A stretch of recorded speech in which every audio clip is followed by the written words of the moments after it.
Boa noite, pessoal. Sejam bem-vindos. Estamos iniciando aí nosso aulão educativo, né? Então, já envio o convite aí para os professores. Estou iniciando aqui um momentinho antes, né, da hora, uns 3 minutinhos antes, né, já para dar as boas-vindas, né? E para falar que o material tá lá no grupo do WhatsApp, tá? Pedagogia Científica, Descoberta da Criança, de Maria Montessori. Tá bom? Eu gosto muito dessa abordagem de Maria Montessori porque os estudos dela foram para crianças típicas e atípicas, né? Ou seja, todas as crianças têm possibilidade de aprender, certo? Então, vou enviar aqui também, ó, convite, chamar aqui os colegas professores para participarem e a gente já iniciar, tá certo? Então, uma noite de muita aprendizagem, troca de experiência. E vamos que vamos para uma educação fora da caixa, por uma educação transformadora. Que esse é o nosso objetivo. Seja bem-vinda, Jaque. Boa noite. Então vamos lá, né? Eu enviei o material para o grupo do WhatsApp, então convida aí os amigos, né? A live vai ficar salva, mas aí a gente vai dando sequência aqui. Então tô com as minhas anotações, eu vou lendo e a gente vai conversando, certo? Vamos lá. Então, como eu falei, o livro é Pedagogia Científica, de Maria Montessori, né? Descoberta da Criança. Vamos lá, em que essa pedagogia aí ela é baseada, né, gente? Ela é baseada na observação, né? Então a gente pode ter todo o conhecimento do mundo, né? Ter vários protocolos sobre desenvolvimento infantil, mas a gente só aprende de fato quando a gente começa a observar as crianças das quais a gente convive, né? Então aí dessa forma vai se concretizar aí esse processo, né, de uma pedagogia científica. Então, o que acontece? Maria Montessori, ela nos convida a ser cientistas, isso mesmo, o educador, os pais, aqui, o cuidador, né, da criança é convidado a ser cientista, né, porque o cientista é aquele que observa.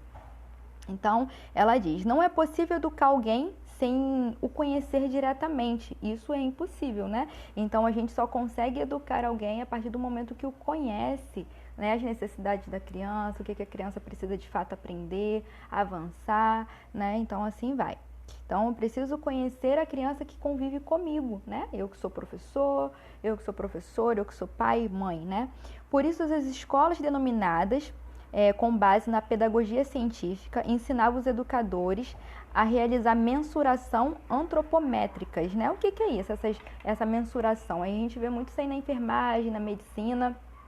Medidas antropométricas é quando a gente mede peso, altura, circunferência abdominal, né? Então, a base também dessa pedagogia científica que Maria Montessori, porque ela era médica também, né? Ela foi médica, é muito baseada também nessa parte do desenvolvimento, né, biológico, né, da criança. Então, vamos lá, fisiológico. Vamos lá. Então, através dessas medidas, né, ela consegue levantar dados para uma anamnese. O que é uma anamnese? É quando eu colho dados sobre a vida da criança, né? Eu, como psicopedagoga, utilizo a anamnese, né? Então, eu tenho um relatório desde a gestação até o momento que a criança vem para mim, né? Então, essa anamnese que Maria Montessori traz é baseada naquilo que é físico, né? E nessa observação aí da aprendizagem da criança. E aí ela diz também que a evolução da educação é trabalho de fé e persistência, né? Se a gente quer ver uma educação evoluída, a gente precisa ser coerente, persistente, perseverante, ter fé no caminho, né? Porque aí a gente consegue ter uma educação de transformação de fato, né? Vamos ver aqui. O que mais de importante? Gente, esse livro tem 300 e poucas páginas, então aqui eu coloquei as partes e as frases, pontuei aquilo que é mais de importante, mais de relevante para trazer para vocês.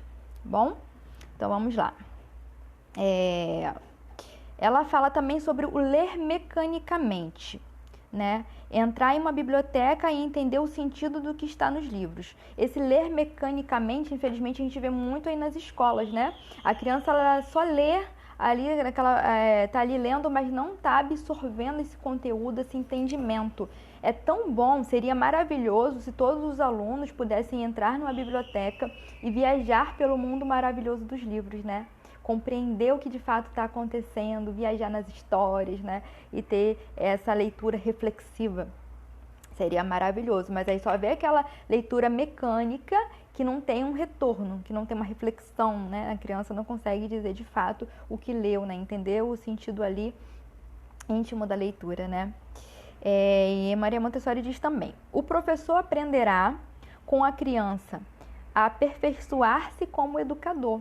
É isso mesmo, é uma troca, né?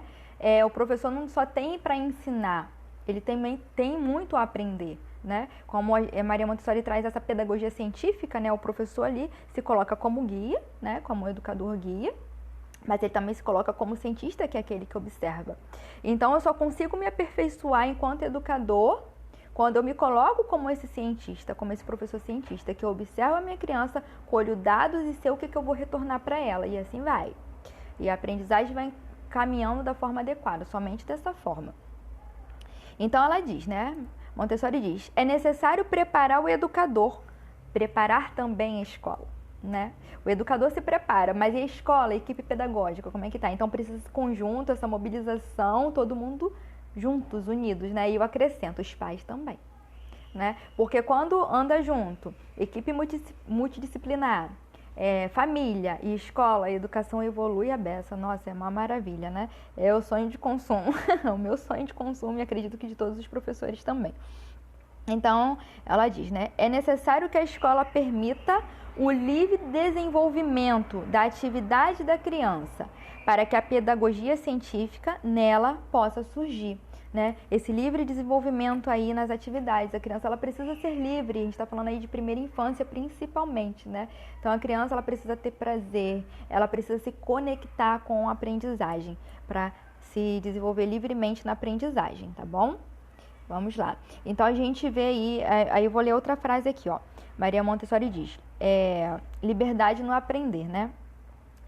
Não é sinônimo de desordem, mas é libertação da vida, né? De uma vida reprimida por infinitos obstáculos. Então, o que a gente vê aí? Uma infância aprisionada, né? Até forte dizer essa expressão, mas a gente vê isso. Uma infância aprisionada, regada pelo não, pelo fica quieto, sabendo que isso não é próprio do desenvolvimento da criança, né?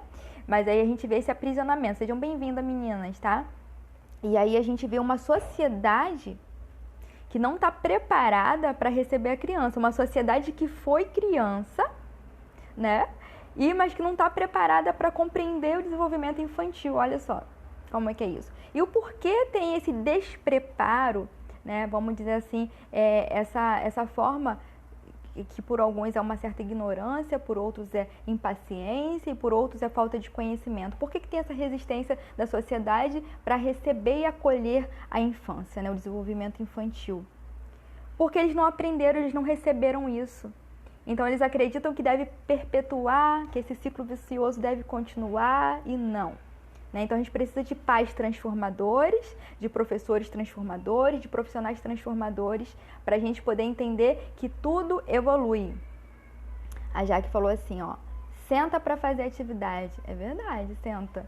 Como a gente fala isso para a primeira infância?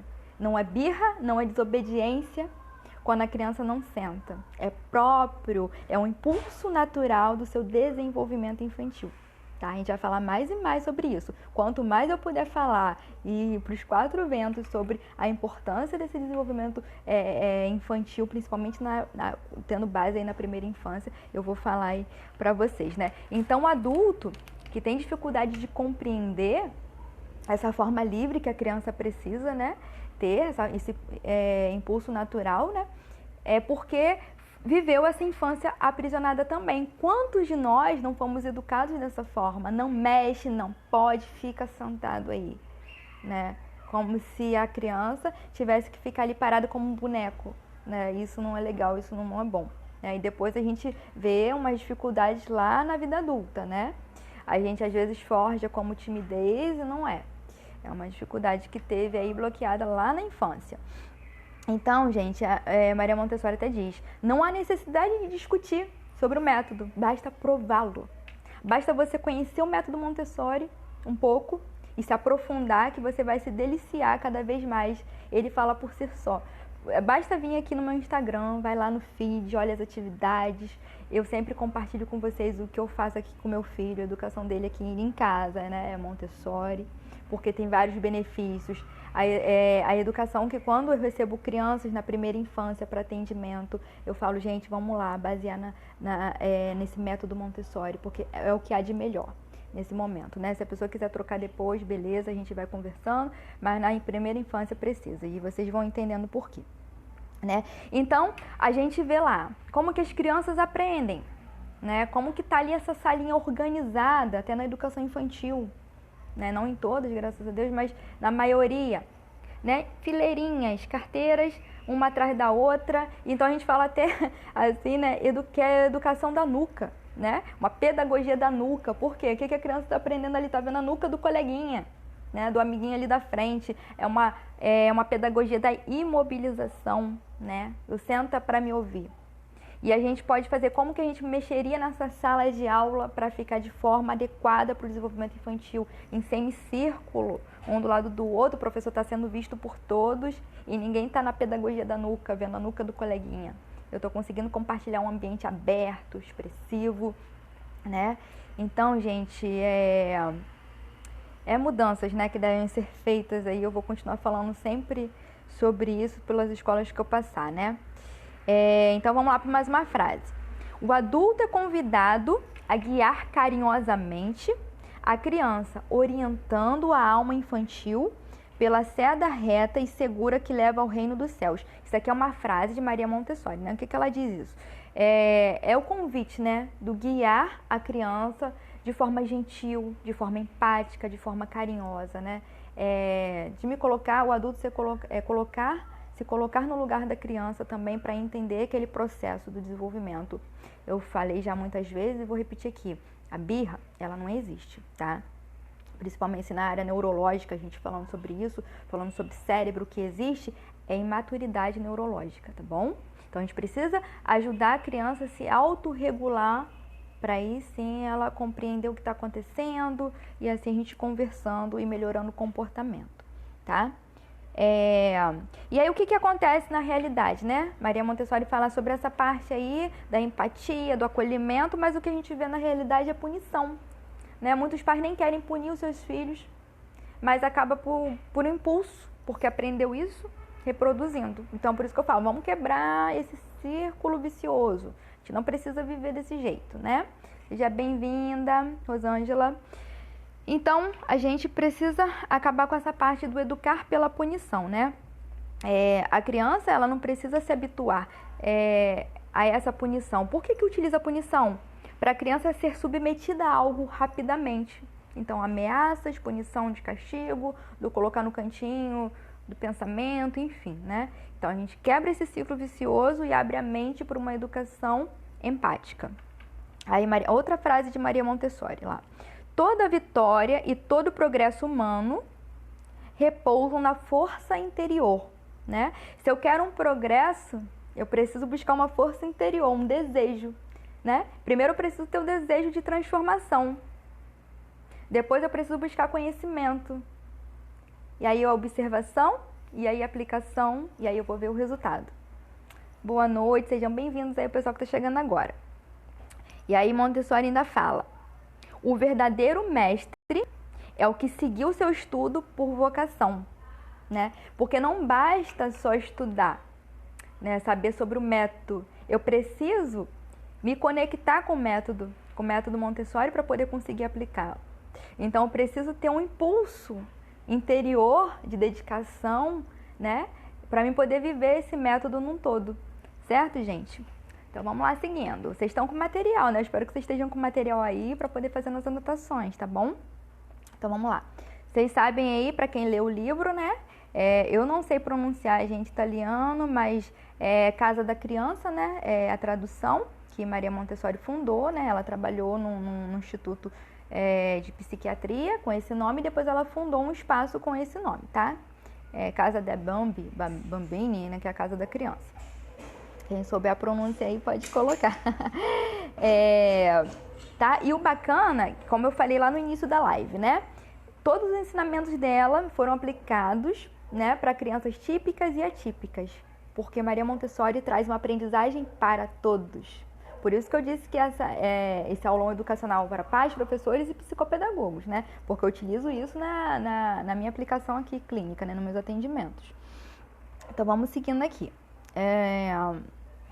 Bacana que teve uma das professoras, uma das educadoras, que trabalhava com Maria Montessori, um dos momentos, né, que fica delicado na hora da aprendizagem, né, que as crianças não estavam correspondendo ao método, né, teve uma das educadoras que leu para ela Ezequiel 37, 1, 10. Eu vou ler, tá?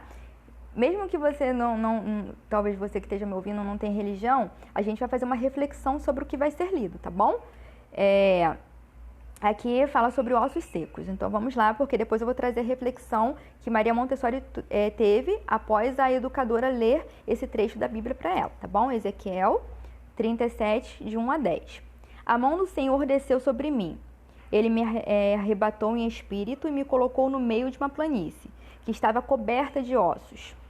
Ele fez-me circular em todos os sentidos no meio desses ossos numerosos que jaziam na superfície. Vi que estavam inteiramente secos. Disse-me o Senhor: Filho do homem, poderiam esses ossos retornar à vida? Senhor Javé, respondi: Só vós o sabeis. Ele disse-me então: Profere um oráculo sobre esses ossos. Ossos dessecados, lhes dirás: Escutai a palavra do Senhor. Eis o que vos declara o Senhor Javé: Vou fazer reentrar em vós o sopro da vida, para vos fazer reviver. Porém, em vós músculos, farei vir carne sobre vós, vos cobrirei de pele, e depois farei entrar em vós o sopro da vida, a fim de que revivais. E sabereis assim que eu, Senhor, profetizei... perdão, gente, fica um pouquinho nervosa aqui. Profetizei, pois assim como tinha recebido ordem. No momento em que comecei, um barulho que se fez ouvir, em seguida um ruído ensurdecedor. Enquanto os ossos se vinham unindo uns aos outros. Prestando atenção, vi que se formavam sobre eles músculos, que nascia nele carne, que uma pele o recobria. Todavia, não tinham espírito, profetizava o espírito. Dize-me o Senhor: Profetiza, filho do homem, e dirige-te ao espírito.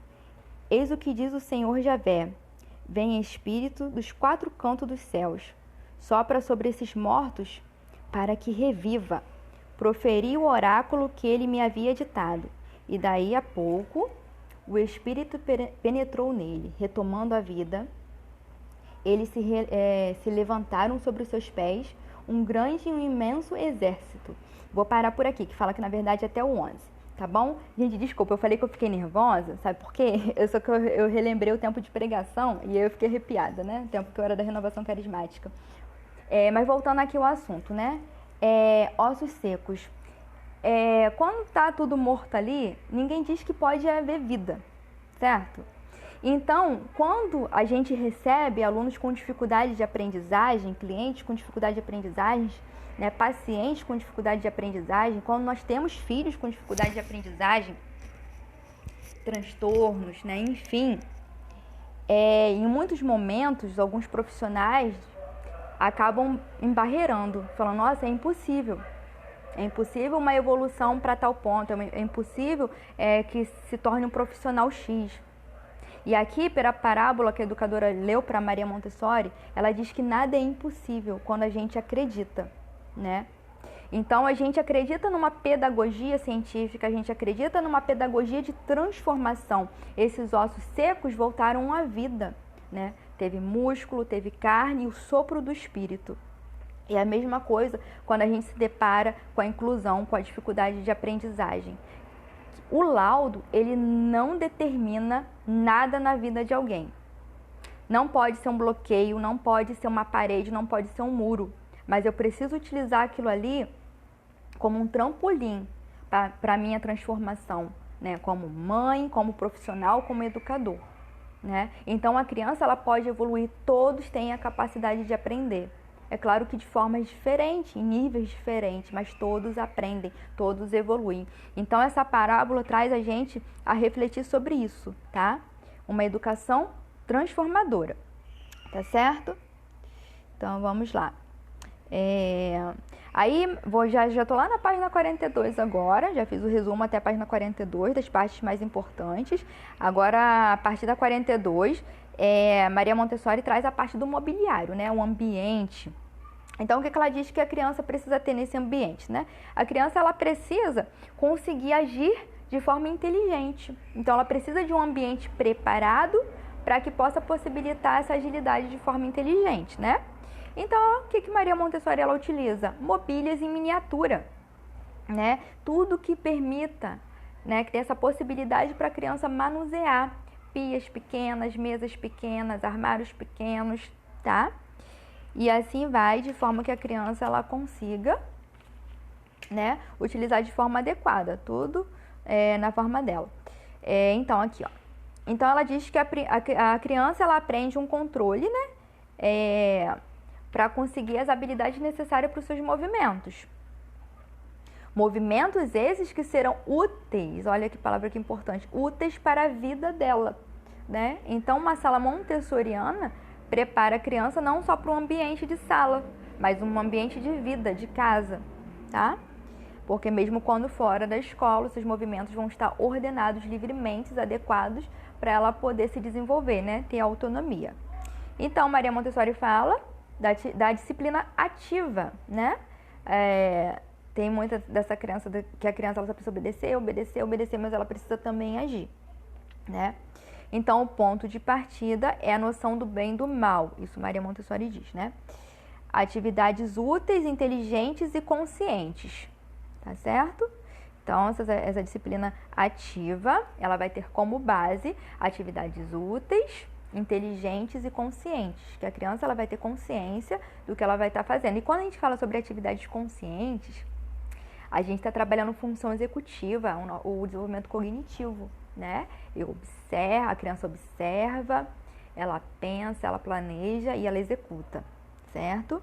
O movimento das crianças disciplinadas torna-se sempre mais coordenado e perfeito, à medida em que os dias vão se passando e elas aprendem a disciplinar os seus próprios gestos, tá? Então, isso precisa ser uma dose a cada dia e assim vai evoluindo. Vamos lá. Vamos lá. Educação da independência. Como é que é essa educação da independência? Principalmente lá na educação infantil.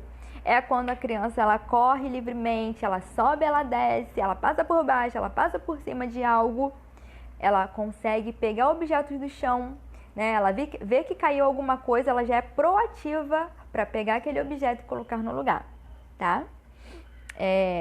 Ela consegue se vestir, ela consegue já se pentear, ou pelo menos já tentar fazer isso, né? Lavar as próprias mãos, ela sabe que ela vai precisar pegar um sabonete, fazer fricção nas mãos e lavar, né? E ela consegue se comunicar. Então, é uma educação da independência, né? E isso para crianças típicas e atípicas, é o que a gente quer, né? Uma educação para a criança ter autonomia.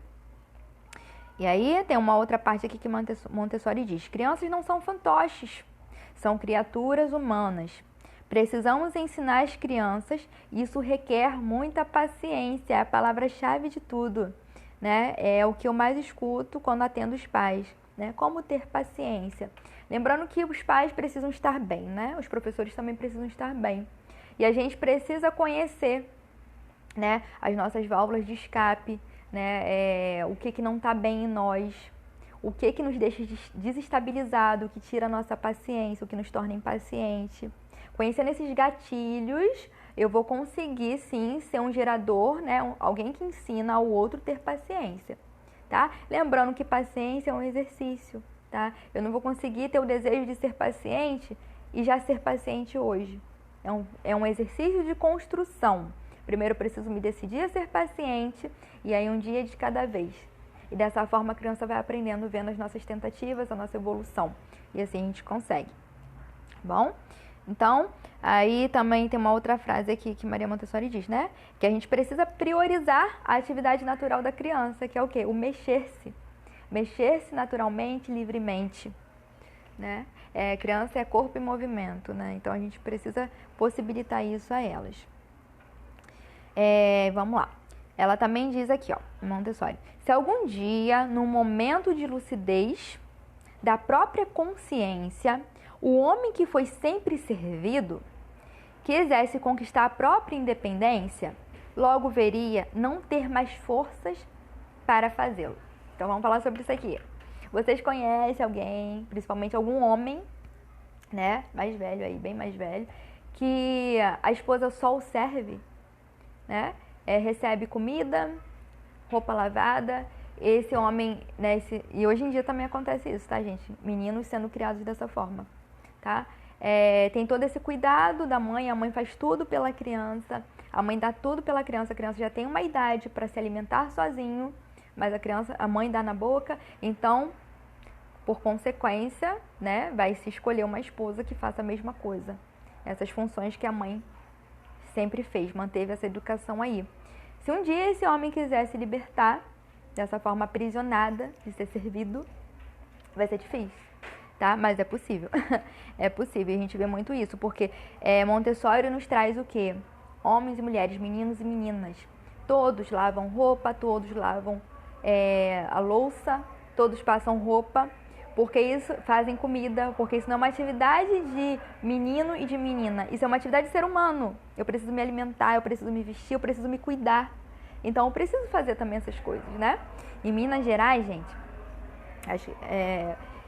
as escolas ensinam isso para as crianças. Os meninos aprendem a cozinhar, aprendem a costurar. Tem uma outra escola, tem outro estado também que as escolas priorizam isso. No Rio de Janeiro eu não conheço nenhuma escola, se vocês conhecerem, coloque aqui para mim, né, alguma escola que priorize isso, tá? Porque avaliam essas atividades de prática diária. É perfeito isso, né? Esse entendimento. Então vamos lá. Vamos ver o que eu tenho mais de importante aqui para falar para vocês. Tá. Ela fala sobre liberdade do desenvolvimento. Deve ser favorável ao desenvolvimento biológico e psíquico. Quando você está realizando todas essas atividades que Maria Montessori nos traz e que você encontra aqui no meu feed, vocês encontram, está trabalhando esse desenvolvimento biológico, mas psicológico também, né? E nisso a gente vai vendo o desenvolvimento do sistema límbico, né? A regulação das emoções, são crianças muito mais amadurecidas emocionalmente, tá bom? Então, ela traz aqui, ó, criar um ambiente adequado para que a criança se desenvolva e mostre seus interesses, tá? Então, um ambiente adequado, que é um ambiente preparado, né? Para que a criança realmente ela aprenda. Então, vamos lá. Aí ela traz aqui, agora Montessori nos traz exercícios de vida prática, materiais de desenvolvimento. Eu vou repostar, mas eu já coloquei nos stories de hoje algumas atividades de vida prática, depois vocês dão uma olhadinha, tá bom? Então, ela trabalha com quadros que ensinam a abotoar, que ensinam a amarrar, fazer nó. É muito simples fazer, tá? Porque materiais Montessori são caros. Se o professor não tiver uma condição, ou os pais não tiverem condição de comprar, eu não tenho condição de comprar, eu particularmente falando. Então, eu mesmo produzo os materiais. Você pode trabalhar com materiais aí reutilizáveis, né? Pode utilizar papelão, tá? E aí, pedir alguém para costurar, então você pode criar. Depois eu vou fazer demonstração, vocês ficam de olho aqui no feed que eu vou colocar alguns materiais que vocês podem produzir em casa. Então, deixar acessível para a criança panos, porque se a criança sujar alguma coisa, ela pode limpar. Isso não é escravidão, isso não é explorar a criança, mas é ensinar a criança a refletir, que se caiu, se sujou, é só limpar, tá? Isso favorece, porque a gente está mantendo o nosso ambiente limpo, né? Vassouras do tamanho da criança, né? Vassourinhas, então utilizou, fez uma atividade, a criança vai lá com a vassourinha e tira aquela sujeira, tá bom? Então tem uma finalidade, o ensinar tem uma finalidade real, né? Uma finalidade para a vida e uma finalidade de algo que é fácil, que é atingível, algo que é possível ser realizado. Então o que é possível ser realizado, né? Arrumar uma mesa de refeição. O meu filho ele só tem 2 anos, mas ele já forra a mesa, ele leva o copo dele, né, para cima da mesa, o talher, tudo com segurança, né, com supervisão. Mas ele já faz, já senta e aguarda. Ele ajuda a preparar as refeições naquilo que é possível para ele, para a idade dele, para o desenvolvimento dele, né?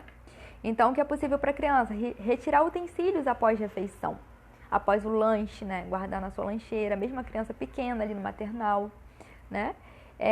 Com atividades de vida prática, a criança consegue resolver situações de senso, né? De uma vida social, resolvendo por si mesma os seus problemas, né? Exemplo, uma disputa de brinquedo. Normalmente o pai, o adulto já vai intervir com medo que as crianças, né, batam uma na outra. Mas a gente precisa observar ali, né? As crianças, elas conseguem, principalmente as que são criadas pelo método, são ensinadas pelo método Montessori, né? Uma disputa ali de brinquedo, elas vão conseguir analisar a situação e refletir. Bom, se eu quero brincar com isso aqui, eu vou brincar por mais um tempo, depois eu vou te emprestar. Ou a gente vai trocar o brinquedo, trocar o objeto, o material. E assim vai, elas conseguem ter esse raciocínio. Isso é função executiva, tá, gente? Bacana, né? Desenvolvimento do cérebro ativo. E a gente vê que muitas crianças não conseguem ter esse desenvolvimento. Então, vamos lá. Ela fala que é necessário deixar a criança correr livremente, brincar na chuva. É claro que a gente não vai deixar a criança ficar encharcada, molhada por muito tempo. Mas ali um período que não faça mal para a saúde dela, que não venha trazer prejuízo para a saúde. O brincar na chuva, pular em poço, são experiências naturais. Né? São experiências com a natureza que fazem parte do desenvolvimento. Uma coisa que Maria Montessori também traz, que eu acho muito bacana, é o cuidar da natureza, de uma forma geral, né?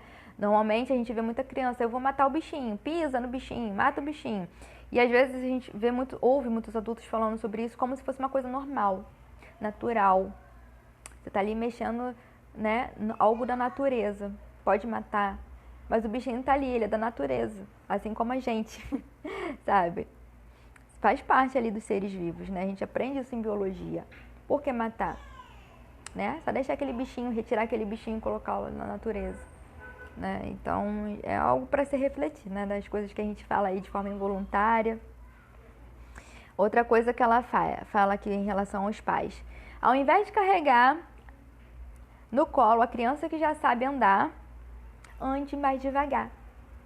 Então, já se planeje para se atrasar, né?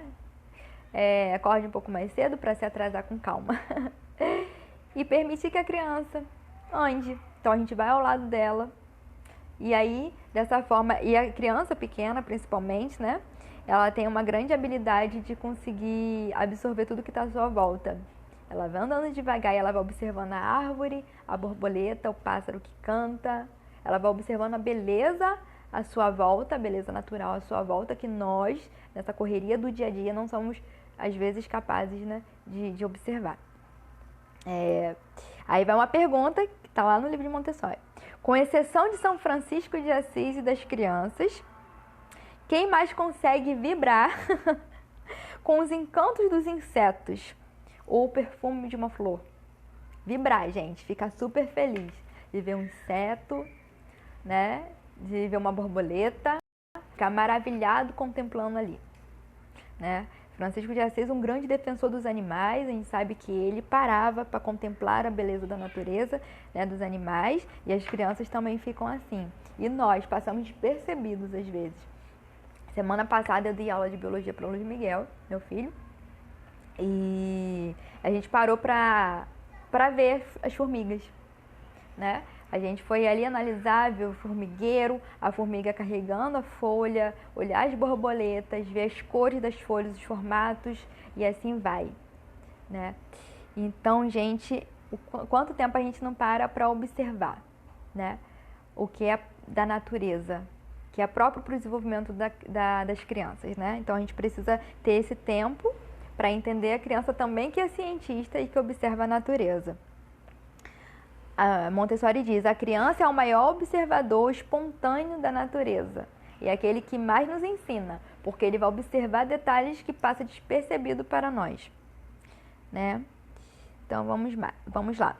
A Montessori também diz, o trabalho mais agradável não é semear, mas é sim colher, né? E a gente vê isso no desenvolvimento da criança. Não é o quanto a gente ensina para a criança, mas é o que a gente colhe do desenvolvimento dela. É o que a gente vê lá na frente, o que é belo, né? Que a criança se desenvolvendo bem, plenamente, feliz, aprendendo. Então, vamos lá. Vamos aqui. Voltando para falar dos materiais, né? Maria Montessori traz o quadro de abotoar, né? Que utiliza tecidos, botões, presilhas, laços, zíper, fitas, um monte de materiais aí que trabalha coordenação motora, independência. E ela fala também da habilidade de abrir e fechar a porta, né? Às vezes a gente já pediu uma criança lá na educação infantil para abrir e fechar a porta. Pá! Né? Bate a porta, gaveta, arranca a gaveta, cadê essa coordenação motora? Então, essa habilidade possibilita isso em casa, esse treinamento diário vai trabalhando essa coordenação, esse equilíbrio de força, né? Então, a gente está vendo todo o desenvolvimento global da criança, né? A simples habilidade do virar página, né? Folhear um livro. Esse aqui é grosso, né? Mas aí depois a criança, conforme ela vai crescendo, vai sendo substituído os livros, né? Por um de folhas finas. Então, é até habilidade isso. Quantas pessoas, quantos adolescentes a gente até vê, né? Tá ali folheando e rasga, não consegue folhear uma folha única. Por quê? Não teve esse equilíbrio nos seus movimentos, na sua coordenação. Oi, Rosana, seja bem-vinda. É isso aí, que bom que você está participando aí conosco hoje. Então, vamos lá. Então, a gente está falando aqui, uma outra habilidade, né? O caminhar evitando obstáculos. Quantas crianças são capazes, lá ainda no maternal, no pré, de caminhar e conseguir se desviar dos obstáculos? A Rosana, ela falou que fez a tarefa dos pares de meia. Sei qual, muito bom. Para a criança fazer o pareamento, bacana. Essas atividades são maravilhosas. Quando as crianças elas são capazes de conseguir, né, desviar de obstáculos. E quando a gente faz atividades de psicomotricidade com a criança, quando a gente utiliza essas atividades que Montessori nos traz, a gente está preparando a criança para a vida, né?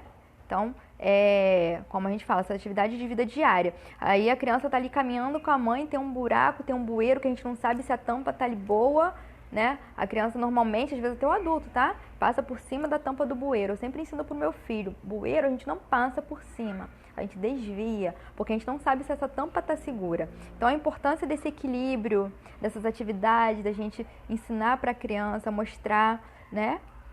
Desviar dos obstáculos, desviar de pessoas. Quantas pessoas não são capazes de caminhar numa multidão, tipo em Madureira, por exemplo, no Rio de Janeiro, e conseguir, olha, lotado, calçadão de Duque de Caxias, não consegue desviar das pessoas. Isso tudo é questão de equilíbrio, coordenação motora, aí vai passando já batendo em todo mundo. Não, então a gente vai trabalhando essa coordenação através dessas atividades de vida diária, tá bom?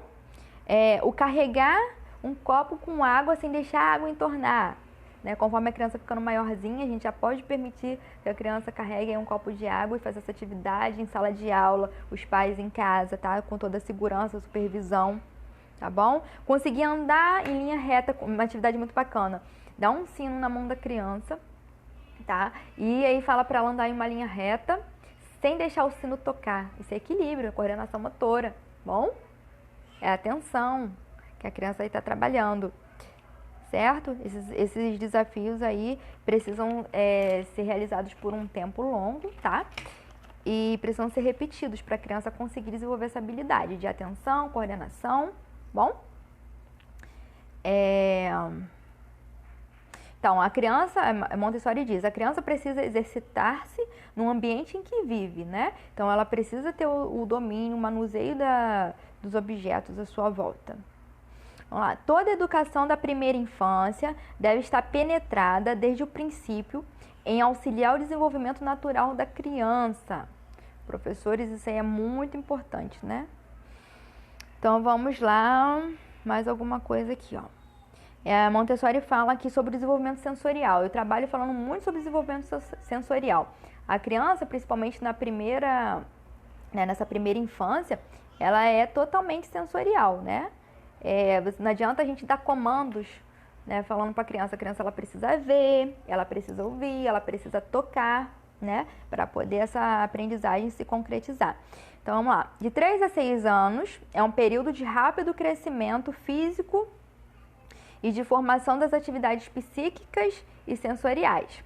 A criança desenvolve seus sentidos, sua atenção, em decorrência, vê-se atraída pelo meio ambiente. São os estímulos que a atraem.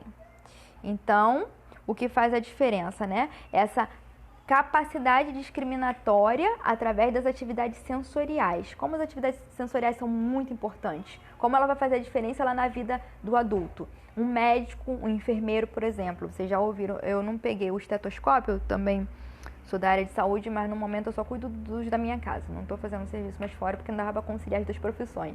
Né? Conciliei durante anos. Então tem o estetoscópio, né, que a gente afere a pressão. Como esse profissional ele consegue ter essa ausculta aí, ó, né? Ouvir bem os batimentos cardíacos, consegue sentir bem essa pulsação, né, para fazer as anotações. Tudo baseado em um bom desenvolvimento sensorial, tá? De atividades sensoriais. Se essa criança aí não tiver esse bom desenvolvimento sensorial, não vai ser um profissional que vai conseguir. Quantas vezes, né, eu trabalhei com médicos que tinham dificuldade, né, e entregava para mim ali o aparelho de ausculta, né, para ouvir a pressão, para aferir a pressão do paciente, porque não conseguia. Porque esse desenvolvimento sensorial não aconteceu na infância de forma plena, de forma eficiente. Então a gente vê que coisas que parecem ser simples, insignificantes lá na infância, vai fazer uma diferença enorme aí no médico que está cuidando de você, da gente, né, do profissional de saúde, tá? Então, os estímulos sensoriais, eles precisam estar aí, ó, nosso patamar aí de atendimento das nossas crianças, principalmente na educação infantil. Então, vamos lá. Então, não tem aqueles cubos de encaixe, né, que vai por tamanho, né, o menorzinho para o maior até ficar no grandão? Essas atividades fazem com que a criança, ela raciocine, né, a gente ensina, mostra como é para a criança e depois permite que ela, né, manuseie, né, essas ferramentas, né, esses brinquedos educativos, e aí ela vai criando, vai desenvolvendo sua atenção, seu senso crítico, né? Ela vai vendo, opa, esse aqui não encaixa aqui. Então, para ela concluir aquela atividade, ela precisa ter o encaixe perfeito de todos os cubos, né? Então, são atividades que fazem a diferença para o desenvolvimento infantil. Uma outra coisa que é muito importante também, que Montessori diz, nos enganamos pensando que a criança cheia de brinquedos, sempre cercada de ajuda, deveria ser a mais evoluída. A multidão desordenada de objetos agrava seu estado de espírito, oprimindo e desencorajando as crianças. Eu trago isso para as famílias, né, dentro de casa, e também levo isso para os professores. Para as famílias, né, normalmente, principalmente na festa de 1 ano, as crianças ganham muitos brinquedos, né? Então, os pais acabam colocando dentro de uma caixa, né, aqueles brinquedos todos misturados, e aí fica uma poluição visual, né, um excesso de estímulos. Então, é bacana que, se não comprar um armário que a criança possa mexer, utilize o próprio armário da sala, né, o painel da sala, e mantenha um espaço para que a criança possa visualizar carrinhos, né, dinossauros, brinquedos, né, de forma ordenada, ali separada, que a criança consiga ter essa visualização aí bem limpa, né, esse desenvolvimento da visão aí bem limpo dos objetos. E para as escolas, o que isso aqui nos traz? As salas de educação infantil, né, muitos professores, né, até por questões da própria escola, né, acaba fazendo uma poluição visual também nas paredes. As paredes todas são cheias de cores, né, de muitas atividades. Isso daí dá uma descompensação até sensorial na criança, dependendo da criança. Criança principalmente que tem algum transtorno, mas até as crianças que não têm, isso dá uma descompensação. Muitas cores vivas, tá? Isso tira o foco, a atenção da criança. Então é importante a gente estar fazendo a utilização das paredes, sim, mas não permitindo que fique sempre aquele muitas cores, né? Mas vai retirando e colocando outras atividades, né? Conforme a criança vai aprendendo, tá? Para não ter essa poluição e esse excesso de estímulo, porque você vai ter uma turma agitada, uma turma irritada, e a gente não quer isso, bom? Aí vamos lá para a parte que Maria Montessori fala. Como a mestre deve dar sua lição, né? Como a professora ou educador. Demonstração de como utilizar um objeto. Falar pode ser pouco necessário. Observação se a criança se interessa pelo objeto, como ela se interessa e duração de tempo. Então vamos lá, por partes aqui. tudo que a gente ensina, eu falo para os pais, tudo que os pais forem ensinar, tudo que os professores forem ensinar, faça a demonstração. Se você estiver observando que algum aluno ainda não percebeu, faça a demonstração de novo e de novo, tá? Até a gente ver que está tendo essa aquisição da aprendizagem, tá? Por todas as crianças, né? Então, às vezes a gente fala muito, muito, e às vezes a gente só precisa fazer a demonstração para que a criança possa entender. O que eu falei? As crianças, elas são sensoriais, mas com excesso de informação, de muitas palavras, elas se perdem, tá? Então, eu preciso ser objetiva, clara, para que a criança possa. Então, eu preciso me colocar na altura do entendimento da criança, tá, gente? E essa parte aqui que é muito importante. Observar se a criança se interessa pelo objeto. Às vezes a gente está ali, levou um objeto, mas precisa dar uma aula ali para a criança, mas aquele objeto não foi do interesse. Por isso que eu preciso, lá no início, no levantamento de dados da vida da criança, saber dos gostos dela. Então, eu posso adaptar a minha aula utilizando os objetos que os alunos gostam, tá? Então, eu posso ganhar aí na minha aula, né? Ganhar tempo, ganhar qualidade. Então, aqui, como ela se interessa, como essa criança se interessa por esse objeto, é uma observação muito importante, tá, gente? Então, lembra aí que o professor, ele é convidado a ser cientista, tá? Observador de como essa criança se interessa, como ela se relaciona com esse objeto de aprendizagem, né? Como é esse desenvolvimento aí. E a duração de tempo, quanto tempo que a minha criança, que esse aluno, que essa criança, né, ela consegue ficar ali manuseando esse objeto, né? Tendo interesse por ele, é importante, tá bom? Porque aí, se eu observar que a criança ela não consegue ter muito tempo de observação, eu vou conseguindo aos poucos, né, aumentando o tempo de observação dela. Isso é um assunto para um outro momento, tá? E aí, mas se a criança não se interessar, o que eu faço?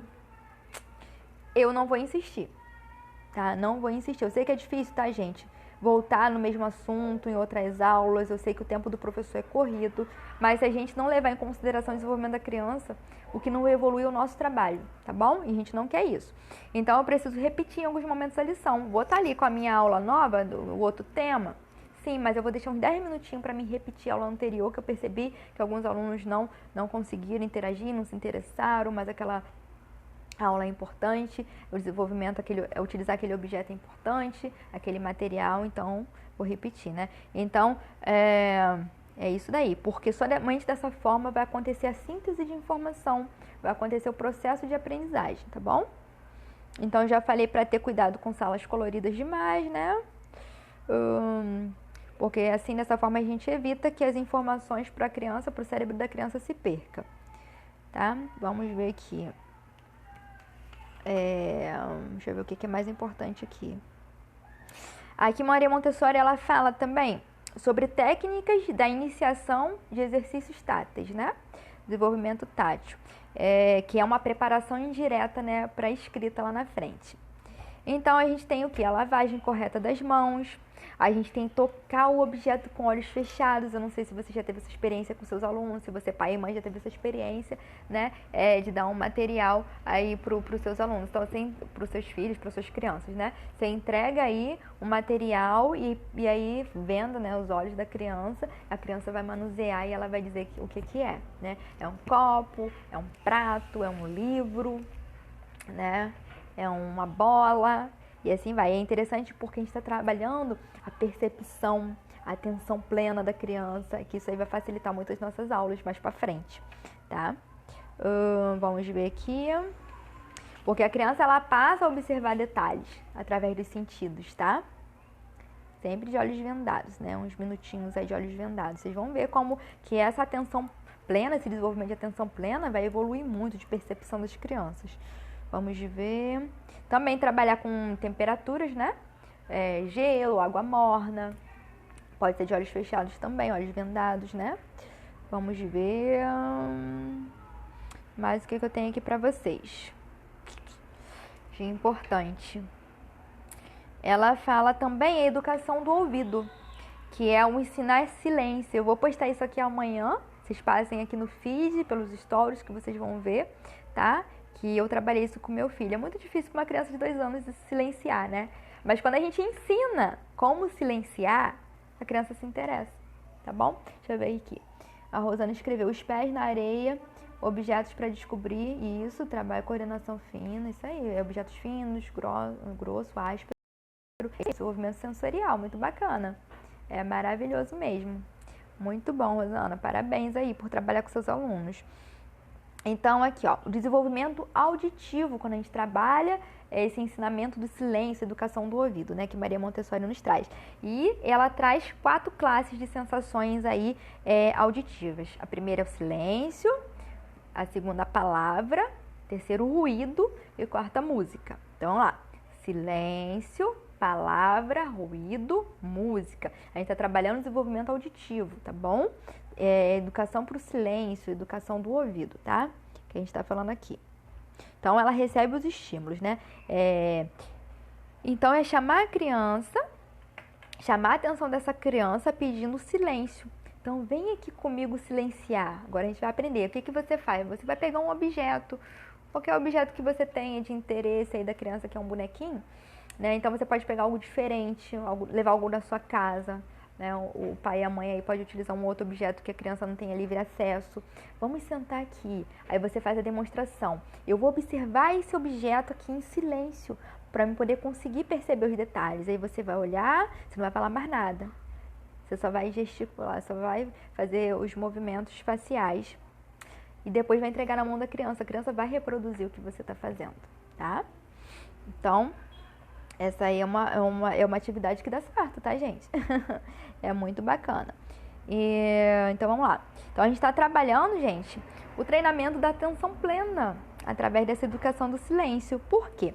Quando eu faço essa simples atividade aí que eu falei para vocês, a criança consegue ter essa percepção do quê? Do tic-tac do relógio. Nesse momento aí, você está aí na sua casa, você está ouvindo o tic-tac do seu relógio? Isso aí é atenção plena. Eu faço atividade de meditação. Então, se eu parar aqui, para me concentrar, eu consigo ouvir o tic-tac do relógio da minha sala. Tic-tac, ó. Eu consigo ouvir o pessoal próximo aqui da quadra de onde eu estou jogando bola. O carro que está passando na esquina. Você está conseguindo ouvir? Faz aí um treinamento de atenção plena aí um pouquinho. Tira o foco aqui de mim. Ouve os barulhos, os ruídos que estão aí à sua volta. O que você está ouvindo? Primeiro eu preciso exercitar em mim essa atenção plena para eu poder conseguir exercitar com as crianças, ensinar. A Jaque pediu para me repetir. A gente está falando da educação do silêncio. Quando a gente pega um objeto diferente, convida a criança a sentar, a silenciar e a observar. Eu vou ensinar fazendo para ela. Vou repetir aqui, já que você pega um objeto aí diferente da sua casa, né, ou você leva para sua sala de aula, e aí você vai fazer uma rodinha, sentar com as crianças, os pais que estão aqui vão fazer isso com a criança, um objeto que não esteja de fácil acesso para a criança, e vamos falar, vamos exercitar o silêncio hoje. Né, e vai sentar e vai observar os detalhes, depois não fala mais nada. E aí você vai fazer suas expressões faciais de interesse e vai olhar aquele objeto em silêncio. Depois você vai falar para a criança, agora é sua vez, tá? E a criança vai fazer. Eu fiz essa atividade hoje com meu filho, amanhã eu vou postar para vocês aqui no Instagram, certo? Gravei, tirei foto e tinha que ver, ele só tem 2 anos. Ele silenciou e meu filho nunca tinha silenciado, nem para ouvir história, tá? Mas com essa atividade da educação para o silêncio de Maria Montessori, ele silenciou. Então, o que eu convidei aqui vocês nesse momento para exercitar? Porque quando a gente trabalha a educação do silêncio, a gente está ensinando a criança a educação plena, que a gente aprende com uma meditação, tá? Então, eu convidei o quê, Jaque? Vocês a fazerem essa atividade de atenção plena nesse momento agora. Né? Eu já sou treinada, porque eu faço meditação. Então, eu consigo ouvir o tic-tac do relógio que está aqui na minha sala. Eu consigo ouvir o barulho da bola da quadra perto, o pessoal jogando bola. Eu consigo ouvir o barulho do carro que está passando lá na esquina. Então, tira o foco de mim e faz esse treinamento de atenção plena. Porque eu só consigo ensinar alguém a praticar atenção plena se eu conseguir, tá? Praticá-la primeiro. O que vocês estão ouvindo? Quais são os ruídos, os barulhos em volta que vocês ouvem aí? Treina aí, ó, a audição, a concentração, a atenção de vocês. Depois fala pra mim o que vocês ouviram, bom? E assim a gente vai conseguindo, tá? Então, a criança ela vai conseguindo ouvir o canto do pássaro, vai conseguir ouvir os passos de algum colega que vem no corredor, coisas que não são perceptíveis, porque a gente está sempre falando, sempre tá. Então, a gente trabalha essa concentração. Isso vai ajudando a nossa turma a silenciar, a ficar mais calma, tá? Então, o silêncio é interessante. O silêncio é algo educativo, é algo ensinável, tá? Vamos ver aqui. Maria Montessori também diz que nós precisamos aprender a afastar gentilmente a criança do manuseio inadequado, de um manuseio fora de sua finalidade autêntica. Afastar a criança da possibilidade de se concentrar e de atingir uma finalidade. O que é isso? Quando a gente ensina uma atividade para a criança e a criança começa a jogar, para lá e para cá, ela não está usando de forma funcional aquela atividade que a gente acabou de ensinar. O pai, a mãe e a criança, tá bom? Gente, já vai andar já tá dando quase 9 horas, tá? Segunda que vem, eu volto falando da atividade de silêncio, tá bom? A gente volta falar um pouquinho treinando essa habilidade de atenção plena. Então, já vou me despedindo aqui de vocês, tá? Foi um aulão, a gente foi até a página 60 e alguma coisa, tá bom? Então, eu continuo com vocês e vou trazer mais atividades, tá? Mais exercícios, tá? Então, comenta aqui no feed o que vocês acharam aqui, tá bom? Dessa aula, reposta. Eu vou contar até 3, faz um print, reposta nos stories de vocês para que outros pais possam também, outros professores participarem da aula de segunda-feira que vem também às 20 horas, tá? Então, eu vou contar até 3, faz um print. 1, 2, 3 e já. Fez um print, então ajuda a compartilhar, porque todos esses ensinamentos aqui, dessa forma que a gente vai estudando, a gente vai gerando uma educação de transformação. Juntos podemos fazer isso, tá? Fiquem com Deus e até segunda que vem. E durante a semana, passem aqui nos stories e no feed que vão ter mais atividades para vocês aprenderem, tá? Compartilharem aqui, comentarem comigo, tá? Um abraço, obrigada pela participação de vocês. Foi maravilhoso ter vocês aqui nessa aula. Um abraço, tchau, tchau.